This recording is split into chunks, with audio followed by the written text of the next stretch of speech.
Bienvenue pour cette conférence sur le clair ressenti, un super pouvoir. Merci à tous et à toutes d'être là.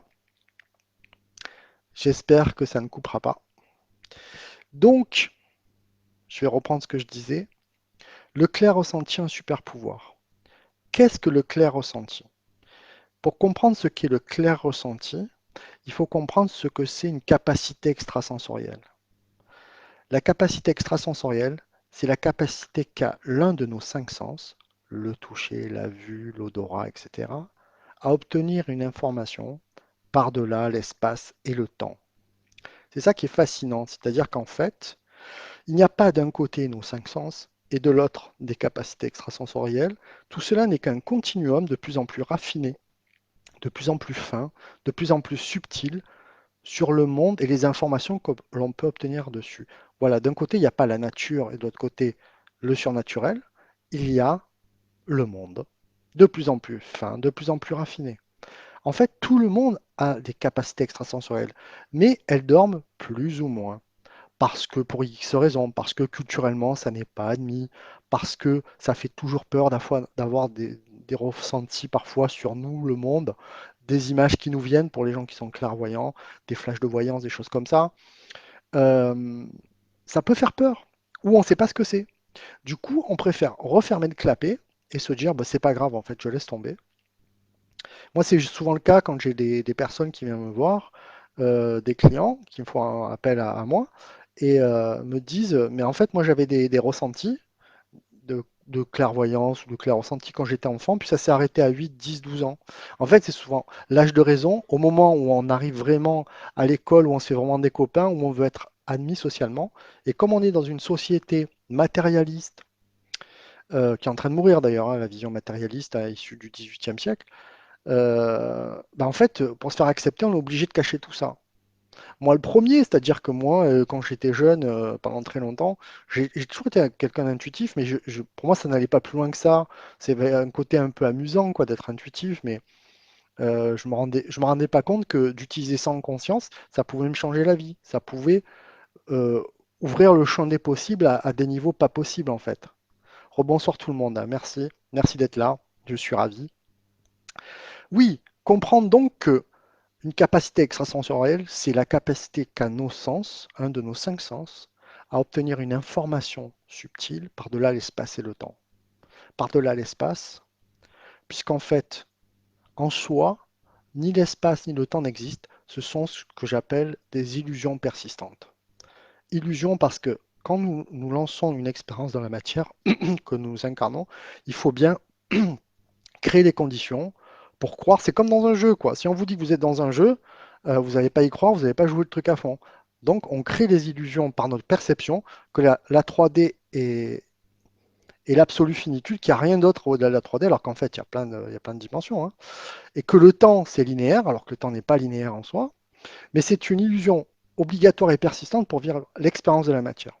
Une fois que tu as compris que ça, c'est juste un moyen et pas une fin en soi, tu peux aller au-delà de cette 3D.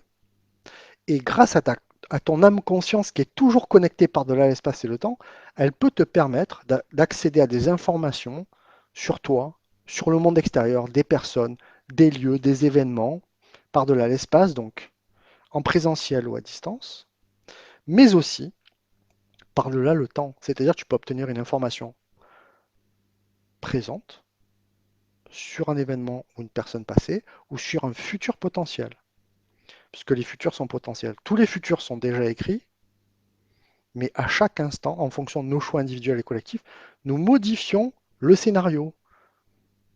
Donc notre libre arbitre est totalement respecté, mais dans un ensemble de scénarios déjà tous écrits. Donc vous voyez que c'est quand même assez hallucinant tout ça. Et ce que je vous dis là, c'est pas la conséquence de mes élucubrations, quoi. C'est, bonsoir tout le monde, c'est le travail de nombreux physiciens, de nombreux scientifiques qui rejoignent par là même des constats, des traditions ancestrales depuis la nuit des temps, que ce soit en Europe, en Océanie, en Amérique du Sud, en Afrique. On ne fait dire que ça, que le temps et l'espace n'existent pas, que la 3D est un moyen mais pas une fin, c'est juste une illusion. J'aime bien donner cette image, c'est un peu comme si quand on s'incarnait, une grande partie de nous était sur un chemin sur Terre, mais que au sommet de notre tête, nous gardions la tête dans les nuages. Et ces nuages, c'était un peu par-delà l'espace et le temps. Nous sommes toujours connectés par-delà l'espace et le temps, même si on ne s'en rend pas compte. Et le jeu, c'est d'apprendre à se reconnecter à notre âme conscience pour obtenir des informations par-delà l'espace et le temps, et par là même d'être beaucoup plus aligné à l'intérieur, et pour faire des choix de plus en plus clairs, de plus en plus conscientisés, pour choisir une vie non pas telle qu'on nous l'impose, mais celle que je désire en fonction de mes principes, mes envies profondes. Vous voyez que ça change beaucoup de choses.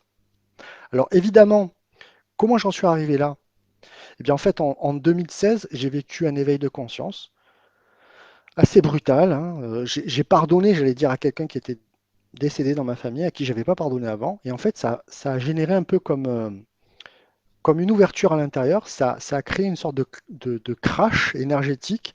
Et un petit peu comme, vous voyez, dans les 4 Fantastiques, celui qui est un peu la torche humaine, j'ai vécu plusieurs mois, presque une année, où par phase, je sentais comme mon corps intérieur, à l'intérieur, j'avais un sentiment de brûler intérieurement. Mais c'était pas désagréable, c'était juste que je sentais que ma structure travaillait en fait.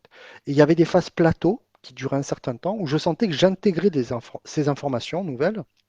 Et en fait, ça m'a permis petit à petit de me rendre compte que cette structure qui changeait me permettait d'accéder à des informations lorsque je posais l'intention de me connecter à quelque chose ou quelqu'un, toujours en demandant l'avis bien sûr, en présentiel ou à distance. J'obtenais une information et ces informations étaient justes. Et c'est ça qui était fascinant parce que j'aurais très bien pu me connecter, euh, obtenir une information et en fait ça aurait pu être n'importe quoi. Mais en fait, cette information est juste, non pas parce que je suis plus fort que les autres, c'est juste parce qu'en fait, j'accédais simplement aux informations dans le champ quantique, c'est-à-dire dans le champ par-delà l'espace et le temps, où on a accès à toutes les réponses. Et tout le monde est capable de le faire, ça.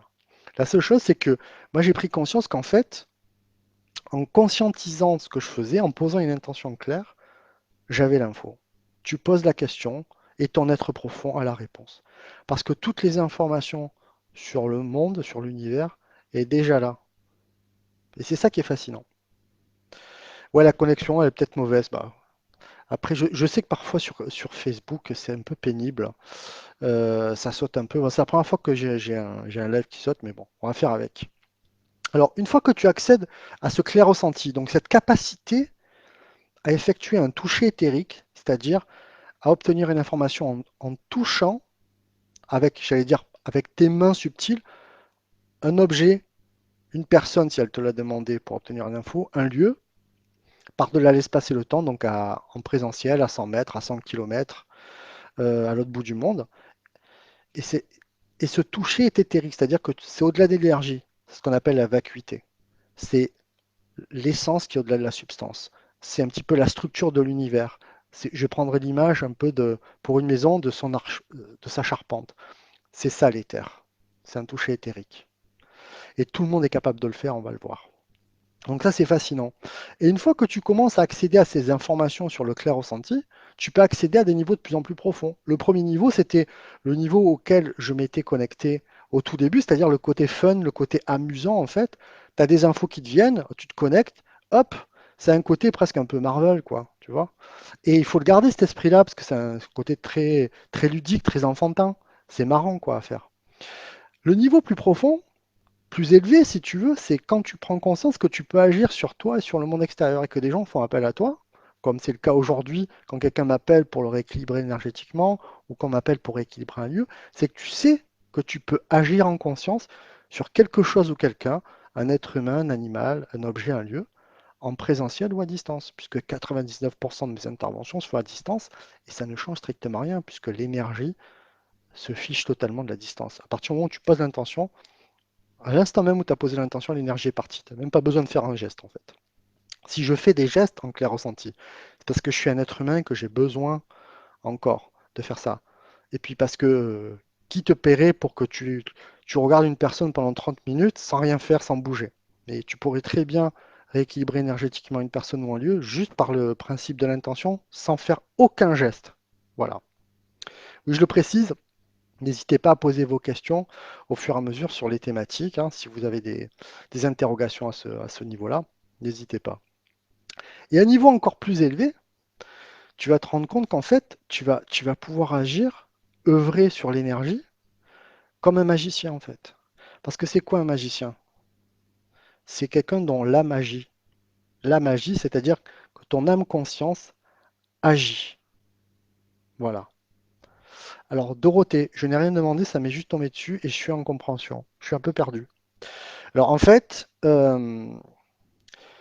parfois, comment dire, ça c'est ce que je ressens hein, quand je lis ça en fait, c'est que consciemment on croit qu'on n'a rien demandé, en fait c'est inconsciemment on l'a demandé, sauf que consciemment on croit qu'on n'a pas demandé. Mais en fait parfois, ce qui nous arrive, c'est peut-être le meilleur moyen aussi de faire un grand bond en avant, même si c'est très déstabilisant. Je fais un peu le parallèle avec ce que j'ai vécu en 2016. Au départ, j'étais un peu paumé. Mais une fois que j'ai recollé un peu les morceaux du puzzle énergétique, je me suis rendu compte que c'était vraiment salvateur pour moi. Parce qu'en fait, j'étais dans une période de grande colère sur moi et le monde, parce que j'ai toujours été très touché par les injustices du monde. Et je croyais naïvement que je pouvais agir sur le monde comme ça. En fait, non. Tu peux agir que sur toi et que sur les gens qui te demandent. Tu peux pas changer le monde comme ça. En fait, je me suis rendu compte en recollant les morceaux que c'est très salvateur. Même si au début, ça a un côté un peu perturbant, mais quand il t'arrive une expérience un peu entre guillemets surnaturelle, c'est pas surnaturel, mais un peu extraordinaire, donc en dehors de l'ordinaire, c'est un peu paumant, mais je pense l'affirmer sans trop me tromper, qu'au fond, c'est quand même quelque chose qui est salvateur pour toi. Parce que souvent, ce sont comme des sauts quantiques de conscience, quoi. C'est-à-dire que parfois, c'est un peu comme si notre âme conscience nous disait, bon, j'ai un peu de botter le cul là parce que ça traîne un peu dans ta vie, il va falloir que ça change un peu. Et parfois, comme parfois il nous arrive des événements un peu déstabilisants, au départ on se dit, mais c'est horrible ce qui m'arrive, en fait, tu te rends compte que ça te fait grandir. Donc voilà. Donc comme je le disais, à des niveaux plus profonds parfois, tu te rends compte aussi que tu peux devenir un magicien de ta vie. Magicien au sens positif du terme, c'est-à-dire où la magie, où ta conscience agit de manière puissante sur la matière. Parce qu'en fait, tout est énergie dans l'univers, hein. Ce que nous dit la physique quantique, et ça c'est quelque chose de très clair d'avéré, c'est que tout n'est qu'énergie dans l'univers. Tout. Notre structure, tout. Notre corps n'est que de l'énergie densifiée. Et cette énergie vibre de manière constante, transmet de l'information en conscience. C'est-à-dire qu'elle est dans la moindre particule de l'univers, il y a de l'intelligence. D'ailleurs, vous vous en rendez compte, quand vous tombez malade, vous avez une grippe. Votre corps, il est intelligent, il réagit, il envoie des anticorps. Il réagit à votre grippe, il se mobilise, il n'attend pas que vous preniez un Doliprane ou quoi. Il réagit. Tout n'est qu'intelligence dans l'univers. Tout n'est que transfert et échange d'informations. Si nous pouvions voir au-delà de notre perception figée par notre mental, on verrait que de l'énergie autour de nous, de l'énergie qui bouge dans tous les sens. Le mental, il sert à donner un cadre, si tu veux. Mais si tu voyais au-delà du cadre, tu verrais que tout n'est que tas d'énergie qui bouge, quoi, un petit peu. Ça serait très perturbant. C'est pour ça qu'on se crée une illusion persistante de la 3D. Sinon, on ne pourrait pas vivre l'expérience humaine. Voilà. Alors, maintenant, comment faire pour accéder à des informations en clair ressenti? Ben, l'exercice de base, le plus simple à faire, et qui est assez amusant, c'est de faire ce qu'on appelle l'exercice sur l'effet ballon. Alors, si vous voulez, vous pouvez le faire en même temps que moi, c'est très rapide, vous allez voir. Je vous invite à vous détendre, notamment les épaules. Vous voyez, vous posez vos pieds au sol, bien calés. Vous mettez vos mains à la largeur de vos épaules, comme ça, bien détendues. Ne forcez pas, surtout. Et là, ce que vous faites, c'est comme si vous jouiez de l'accordéon invisible. Vous malaxez comme ça, avec vos deux mains, et vous faites rien d'autre que d'accueillir les informations, tout en rapprochant doucement vos deux mains, tout doucement, et en accueillant les informations qu'il y a, en accueillant les ressentis qu'il y a entre ces deux mains. Vous allez voir que normalement, vous allez sentir de l'énergie qui vient de plus en plus. Vous voyez? Et ça, en fait, vous vous rendez compte qu'en fait, vous agissez sur l'énergie. Au bout d'un moment, tu vois, même, là, il y a une boule qui se forme et tu peux la faire, hop, taper comme ça sur l'autre main, hop. Tu es en train de densifier l'énergie, tu es en train de malaxer un peu, si tu veux. Un peu comme le boulanger qui malaxe, qui pétrit son pain. Et je vous disais tout à l'heure que vous pouvez devenir les magiciens de votre vie. Mais vous pouvez aussi rajouter de la conscience à ce que vous faites là. Par exemple, imaginez que vous ayez un projet de vie. Imaginez, je sais pas moi, de vous installer à la campagne. vous avez votre maison rêvée. Mais je vous invite, dans une petite méditation d'une minute, d'imaginer ce lieu rêvé. Il est dans votre tête, et puis, quand il est bien clair dans votre tête, vous le projetez entre vos deux mains. Vous savez, vous avez malaxé cette énergie-là. Et une fois que vous avez projeté ce projet, maintenant, avec votre esprit, vous envoyez plein d'amour sur ce projet. Et vous continuez à le malaxer. Vous continuez à mettre plein d'amour sur ce projet de vie jusqu'à ce que vous sentiez que c'est le moment. Et puis là, hop, vous prenez l'énergie et hop, vous le lancez dans l'univers. Et là, ce que vous avez fait, c'est que vous êtes passé d'un exercice où l'énergie était sans forme à je pose une intention sur cette énergie et je lui donne forme et j'envoie ce projet dans l'univers. Vous avez conscientisé quelque chose. Et on va pouvoir le voir, c'est qu'on peut aller très loin dans la création avec le clair ressenti ou avec d'autres perceptions extrasensorielles. Je vais vous donner un exemple qui arrive, hein, notamment chez les moines tibétains. Je ne sais pas si vous avez déjà entendu parler des tulpas. Les tulpas, qu'est-ce que c'est? Ce sont des créations, ce sont des émanations des êtres spirituels créés par la force de la pensée qui vont se matérialiser. Vous me dites, c'est pas possible. Et si c'est possible. C'est-à-dire que la pensée est tellement puissante que quand elle est bien aiguisée, elle est capable de faire émerger des créations totalement formées, des êtres par exemple, donc des tulpas. Et les premiers occidentaux à avoir observé ça, c'était en 1950 au Tibet. Ils ont observé le travail de 20 moines tibétains qui, par la puissance de la pensée, ont fait émerger ce qu'on appelle un golem. Un golem, c'est un être au service de quelque chose ou de quelqu'un ou d'un groupe de personnes. Et ce golem a été envoyé, parce qu'à cette époque-là, il y avait un peu de la guerre là-bas, il a été envoyé pour se battre contre un village. Et il a décimé un village, ce golem. Donc vous voyez, bon là, ça a été créé pour détruire, mais on peut créer ça pour autre chose, pour des choses plus positives. Donc vous imaginez ce qu'on peut faire avec la puissance de la pensée? Donc avec le ressenti, c'est pareil, on peut faire énormément de choses. Il n'y a pas de limite.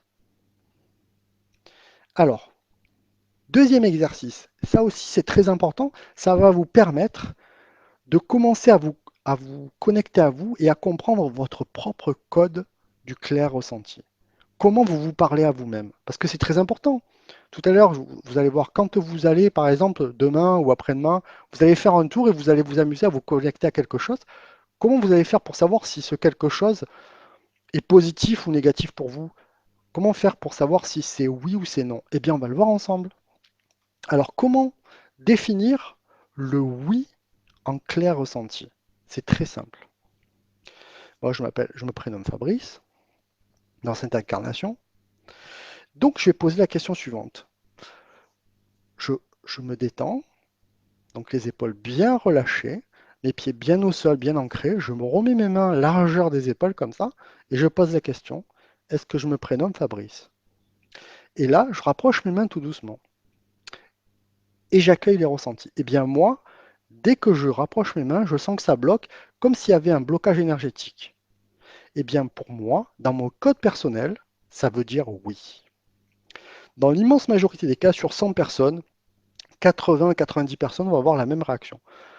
Après, il va y avoir une minorité de gens pour lesquels le code va être ce qu'on appelle inversé. C'est-à-dire que si par exemple je recommence, je me dis est-ce que je me prénomme Fabrice, je vais rapprocher mes mains comme ça et je vais rien sentir du tout. Eh bien, pour ces personnes-là, ça veut dire que leur code oui, en clair ressenti, c'est je rapproche mes mains et je sens rien. Retenez bien, ce qui compte, c'est votre code à vous. Il n'y a pas de vrai code universel. Ce qui compte, c'est savoir comment vous vous dites oui et comment vous vous dites non en clair ressenti. Ça va vous permettre d'obtenir des informations de plus en plus fines sur vous et le monde. Maintenant, comment je fais pour connaître le non? Eh bien, c'est simple, je me remets en position, je me détends, les pieds au sol bien ancrés, les mains à la largeur des épaules, et je choisis un prénom volontairement qui n'a aucun rapport avec moi. Est-ce que je me prénomme Denise? A priori non, hein. Est-ce que je me prénomme Denise? Je rapproche mes mains et là, je ne sens rien, il n'y a aucune résistance. Dans mon code de clair ressenti personnel, ça veut dire non. Il y a des personnes, à l'inverse, où vous leur dites est-ce que je me prénomme Denise alors qu'elle ne s'appelle pas du tout Denise? elles vont rapprocher leurs mains comme ça, et elles vont sentir une résistance. Et bien chez elles, ça veut dire que le code non, c'est il y a une résistance. Et c'est très bien ainsi. Le seul intérêt de cet exercice, c'est de vous permettre de déterminer comment vous vous dites à vous-même oui et non en clair ressenti. Et vous voyez qu'avec ça, avec ce simple petit test, vous commencez déjà à avoir des réponses. Ça veut dire que vous allez pouvoir faire des trucs pas mal. On va le voir après. Alors, maintenant, comment faire pour aller plus loin et pour déterminer j'aime et j'aime pas en clair ressenti? Parce que là, ça va vous permettre d'obtenir des informations encore plus pointues sur le monde qui vous entoure. Vous imaginez les perspectives qui vont s'ouvrir à vous. Donc, je vous invite à faire un test très très simple. Vous prenez la photo d'un lieu, par exemple, que vous trouvez magnifique. Assurez-vous qu'il vous plaît vraiment, hein. Donc, vous choisissez cette photo, vous la mettez devant vous comme ça, vous vous détendez et vous posez intérieurement à vous-même cette question, est-ce que j'aime ce lieu? Et pendant le temps nécessaire, ça peut être 30 secondes, 1 minute, 2 minutes, accueillez tous les ressentis intérieurs. Ça peut être des vibrations dans les mains, le ventre qui bouge, des, de la chaleur ou autre chose. Accueillez tous les ressentis intérieurs que vous avez et notez-les sur un papier. Ça va déterminer votre code intuitif du j'aime en l'instant T. Sachez que ce code, il est évolutif. C'est comme tout, c'est comme quand vous pratiquez le vélo, vous devenez de meilleur en meilleur. C'est-à-dire que là, vous allez vous entraîner, vous allez vous rendre compte que vous allez avoir des ressentis de plus en plus raffinés, de plus en plus pointus. Une fois que vous avez noté tous ces ressentis de manière très claire, très détaillée, prenez la photo d'un lieu dont vous êtes assuré que vous ne l'aimez pas du tout. Vous le mettez devant vous comme ça, et vous vous posez bien, vous vous détendez, vous vous posez la question intérieurement, est-ce que j'aime ce lieu? Donc ça va, votre corps, votre être profond va vous dire non par tous ses pores. Eh bien, vous allez noter le temps nécessaire, toutes les informations en clair ressenti qui vont venir. Ça peut être le ventre qui se rétracte, ça peut être du froid dans les mains, ou au contraire du chaud, des vibrations au niveau des cervicales. Notez-le. Chacun a son code intuitif personnel vraiment spécifique. Vous notez tout ça. Et bien là, vous allez vous rendre compte que en 3 exercices, vous avez testé ce qu'était l'énergie en posant une intention sur quelque chose. Vous êtes rendu compte que vous êtes capable de dire oui et non en clair ressenti, et vous êtes capable de dire j'aime, j'aime pas en clair ressenti. Là, vous vous dites, mais c'est vachement intéressant tout ça. Parce qu'en fait, vous allez commencer à pouvoir faire des trucs super. Vous allez par exemple pouvoir vous promener dans la rue. Moi, je le fais toujours, hein. Euh, j'arrive devant un resto que je ne connais pas. Alors, dites-vous une chose très importante. La qualité de la question en clair ressenti et plus largement en perception extrasensorielle va, va générer la qualité de la réponse. Donc, soyez précis dans la question que vous posez. Vous arrivez devant un resto et vous vous dites, est-ce qu'il est bon ce resto parce que j'ai pas pu regarder sur internet et tout, j'ai pas d'avis. Ben, testez en clair ressenti. Alors précisez bien, posez la bonne question. Est-ce que sur le plan gastronomique, ce restaurant est bon pour moi?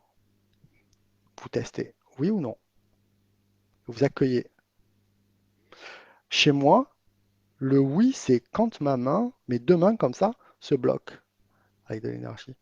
Et plus elles se rapprochent, et plus je me rapproche du non. Ça, c'est un oui franc. Ça, c'est un oui moyen. Ça, c'est un non. Alors, surtout, ne commencez pas à mentaliser, parce que plus vous mentalisez, plus vous allez commencer à faire intervenir le vélo intérieur. Et c'est là qu'en fait, on fait intervenir le mental, et le mental, il n'est pas là pour ça, hein. Le mental, il est là pour mettre en application les décisions de nos facultés supérieures. Donc, si vous commencez à mentaliser, laissez tomber, détendez-vous 30 secondes et reposez la question. Et là, Dorothée, tu dis, je sais s'il faut acheter ou pas. Je suis un nez en affaires depuis des années sans savoir tout ça. Ben ouais, parce qu'en fait, tu écoutes ton intuition. Tout simplement. Tu es connecté à ton être profond et tu écoutes tes ressentis. Sauf qu'il y a beaucoup de gens en fait qui ne s'écoutent pas, qui se laissent berner. Par exemple, ah, j'ai vu une super pub à la télé sur ce nouveau resto, allons-y. Sauf que si tu t'étais écouté, en fait, tu te rendais compte que c'est pas du tout fait pour toi, quoi. Donc c'est vachement important. Alors je vais vous donner maintenant un truc supplémentaire pour pas vous faire gauler.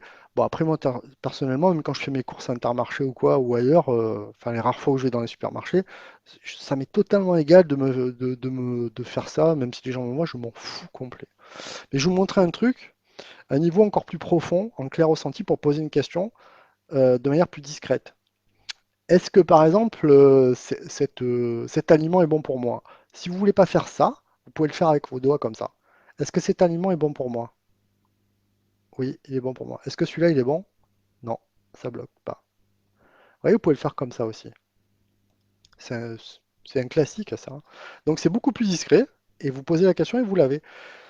Si maintenant, vous préférez écouter votre corps en entier, et que vous savez comment vous vous dites oui et vous vous dites non, posez la question, est-ce que cet aliment est bon pour moi? Et écoutez le ressenti que vous avez à l'intérieur. Parce que ce ressenti ne vous ment pas. Et là, je vous donne un exemple pour la nourriture, pour un resto. Mais vous vous rendez compte que ça peut aller vachement loin, c'est-à-dire sur des choix de vie. Euh, est-ce que cette maison que j'ai visitée, est-ce qu'elle est bonne ou pas pour moi de vivre dedans? Est-ce que ce job-là, il est fait pour moi? Est-ce que, est-ce que cette personne, elle me convient? Ça ne veut pas dire qu'elle est bien ou elle est mal. On rentre. Le clair ressenti, comme toutes les capacités extrasensorielles, sont à l'opposé du mental. On ne juge pas. S'il y a du jugement, c'est que le mental intervient. Et plus tu juges, moins tu as des ressentis justes. En fait, le ressenti, où l'information extrasensorielle, elle te donne juste chaud, froid, bon, pas bon, juste, pas juste, positif, négatif. Quand tu dis est-ce que cette personne me convient, c'est est-ce que vibratoirement ça colle, tu vois? Ça ne veut pas dire que la personne elle est bonne ou mauvaise. Le bon, le mauvais, tu vois, dans les relations humaines, c'est très subjectif, quoi. Mais par contre, si tu écoutes tes ressentis, tu vas savoir si par exemple c'est opportun de te lancer dans ce projet. C'est opportun ou pas de partir en vacances à tel endroit, de choisir telle agence de voyage. Donc vous vous rendez compte qu'en fait, on a plein d'opportunités dans la vie. Euh, Ça ouvre des perspectives assez grandes. J'ai envie de. Moi, si j'avais écouté que mon mental depuis des années, en fait, je serais resté à faire ce que je faisais, c'est-à-dire d'être un juriste. Ce qui est bien dans l'absolu, mais à un moment, ça ne me convenait plus. Tous les choix que j'ai faits depuis 5 ans, les gros choix, ce sont des choix que j'ai faits en conscience, que j'ai pas forcément rationalisé. Après, mon mental, il a été là pour mettre en application les décisions. C'est un peu comme quand tu es en voiture, tu cherches une place avec ton clair ressenti ou avec ton intuition, hein, qui est la somme de tous tes ressentis subtils. Tu cherches une place avec ton intuition, et puis ensuite, le créneau, tu le fais avec ton mental, tu vois. Mais si tu fais l'inverse, tu vas jamais trouver de place, quoi. Si tu cherches une place avec le mental, tu vas devenir fou, tu vas t'arracher les cheveux, quoi. Donc ça ouvre des perspectives assez incroyables, parce que ça te permet de vivre une vie plus en conscience.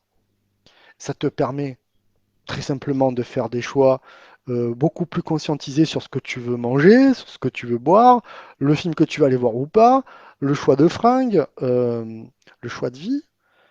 Donc ça va très loin. Comme je vous le disais, une fois que tu as compris en fait que le clair ressenti, donc qui est un toucher énergétique, te permet de te connecter à tout n'importe quoi en présentiel ou à distance, euh, ça change complètement ta vie en fait. Donc là, pour terminer, je vais vous parler de plusieurs ouvrages qui ont jalonné un peu ma vie depuis des années, parce que c'est bien. Alors, moi, avant, ce que je faisais avant mon éveil de conscience, c'était je lisais des trucs et je ne mettais pas en pratique. Alors, depuis, j'ai changé, en fait. Je mets en pratique et après, je lis pour venir confirmer ou infirmer ce que j'ai ressenti ou pas. Parmi ces bouquins, ouais, il y a un qui est pas mal, c'est Hop, il est où? Il est là. Guide pratique de l'intuition. Donc, l'intuition, comment définir l'intuition? Sixième sens, boussole intérieure, appelez-la comme vous voulez. Euh, Ça permet de. L'intuition, c'est finalement, moi je dirais que c'est un peu la somme de tous nos sens, plus l'esprit. Vous voyez? C'est une réponse instantanée à une question, une réponse qui nous est apportée par notre âme conscience. Elle n'est pas réfléchie, elle surgit comme ça. C'est toute la différence avec une réflexion, un raisonnement scientifique qui prend du temps. Là, c'est d'un coup comme ça. Euh, Est-ce que je dois aller en vacances au Costa Rica l'été prochain? Oui, oui, c'est bien que j'y aille. Ça me fera du bien. Pas besoin de... Après, avec mon mental, je mets en place les modalités. pour organiser le voyage, mais intuitivement, voilà, c'est comme ça. Donc très sympa, très bien ce livre de Laura Day, Guide pratique de l'intuition. Tac. Alors maintenant, si vous demandez, est-ce que les capacités extrasensorielles sont utilisées par des gens? Oui, énormément, et pas que des énergéticiens. Sachez que toutes les plus grandes applications au monde, quel qu'elles soient, le domaine, sont toujours utilisées par les militaires, hein. Euh, Sachez que les capacités extrasensorielles sont utilisées par les plus grandes armées du monde, américaines, russes, chinoises, françaises. C'est utilisé et que on utilise beaucoup de capacités, notamment la vision à distance, qui permet d'obtenir une information sur un lieu militarisé à 500 km sans envoyer forcément des agents qui vont risquer leur vie. Si vous posez ces genres de questions ou vous avez des doutes, eh ben, je peux vous dire que dans ce bouquin-là, qui a été écrit par Russell Targ, s'appelle L'Esprit sans limite. Ce monsieur, Russell Targ, c'est pas n'importe qui, c'est un grand physicien. Il a travaillé pendant des décennies à la prestigieuse université de Stanford aux États-Unis. Et il a été contacté pour travailler avec l'armée américaine, pour travailler sur la mise en application de différentes capacités extrasensorielles, notamment la vision à distance, pour permettre. Et en fait, on s'est rendu compte que n'importe quel être humain, un tant soit peu entraîné et mettant en application un protocole, pouvait voir à distance n'importe quelle information, par exemple, voir ce qu'il y avait écrit dans une enveloppe à 500 km de là, voir ce qu'il y avait dans un lieu que, qu'un groupe d'espions ne pouvait pas voir. Et chose encore plus fascinante, c'est que ce monsieur a aussi travaillé avec un grand artiste new-yorkais qui s'appelait Ingo Swann, Swann comme du côté de chez Swann, vous savez, la chanson de Dave. Ingo Swann qui était un incroyable clairvoyant, à tel point qu'il a été engagé par les États-Unis pour former des futurs viewers, ce qu'on appelle des viewers, des gens, des voyeurs à distance, pour former des membres de la CIA. Donc Ingo Swann a aussi écrit des ouvrages là-dessus, et c'est assez fascinant de voir, c'est un type, il a vu euh, les anneaux de Saturne avant que la preuve ait été totalement apportée par la NASA quelque temps après. Donc là, si c'est pas une preuve, quoi, c'est-à-dire que le type a vu à distance, en vision psychique, les anneaux de Saturne, et c'est quelque temps après que la NASA l'a confirmé par des vidéos. Donc c'est quand même assez incroyable. Et un autre ouvrage qui vient compléter celui-là de Russell Targ, hop là, qui s'appelle, c'est une très bonne collection d'ailleurs, Perception extrasensorielle, quand un scientifique prouve la réalité des facultés parapsychiques. Donc clair ressenti, vision à distance, clairvoyance, tout ça fait partie de quelque chose de terriblement normal chez nous. Ce n'est rien d'autre que nos cinq sens, mais un peu plus raffinés. C'est un continuum, il n'y a pas d'un côté le naturel, de l'autre le surnaturel, il y a l'être humain immergé dans l'univers, dans des mondes de plus en plus fins et pour lesquels l'obtention d'informations peut être de plus en plus fine, de plus en plus raffinée, de plus en plus précise. Si nous ouvrons notre conscience, eh bien, le corps et toutes les parties du corps vont obtenir plein d'informations et nous les donner. Alors, si vous êtes intéressé, parce que moi j'aime bien quand même le côté scientifique des choses, si vous voulez un bouquin qui explique la physique quantique, donc l'étude de l'infiniment petit, voilà, écrit par Emmanuel Ransford, qui est un polytechnicien. Franchement, c'est super bien écrit. La physique quantique, c'est fascinant, quoi, hein.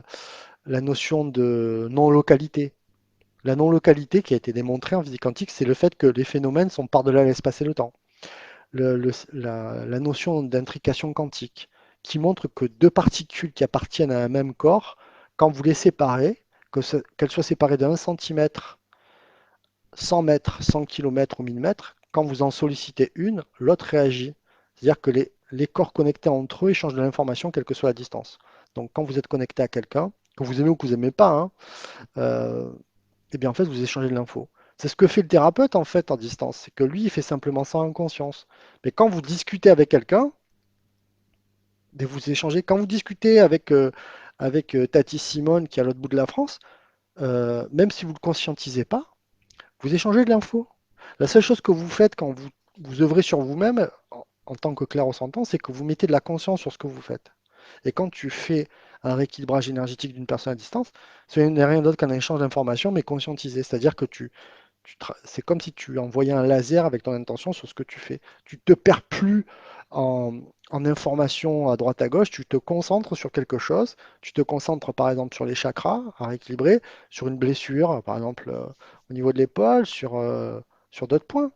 Et pareil pour un lieu. On t'appelle et tu te concentres sur plein de points. Et tu mets de la conscience. Mais tout le monde le fait. Tout le monde le fait tout le temps, sauf qu'on ne met pas de conscience sur ce qu'on fait. Du moins, pas assez.